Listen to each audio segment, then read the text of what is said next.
கல்யாண பொண்ண தூக்கிட்டு போனவன காணோம்னு ஊரே பேசிக்கிட்டு இருக்கு. அவங்க அந்த பொண்ண உசுரோட தான் இருக்காளா அல்லது பொண்ணு போட்டீங்களான்னு அவங்க புரியாம தவிச்சுக்கிட்டு இருக்காங்க. நீங்க கல்யாண பொண்ணோட வருவீங்கன்னு பார்த்தா நீங்க தனியா வந்திருக்கிறீங்க. என்னாச்சுங்க? என்னாச்சு? ஏண்டா இவ்வளவு படபடபட இவ்வளவு ஆர்வமா கேக்குற? டேய், உனக்கு என்ன தேவையோ அத மட்டும் என்கிட்ட பேசு. தேவையில்லாம பேசுன தீத்துருவ. மரியாதையா பேசு.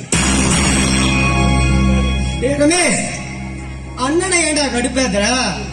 ஃபர்ஸ்ட் அக்கா பொண்ணு வயசுக்கு வந்த விஷயத்த சொல்லு. அங்க அக்கா புருஷன் என்ன செய்ய போறான்னு சொல்றா. அப்பதானே அண்ணன் அலர்ட்டா இருப்பாரு.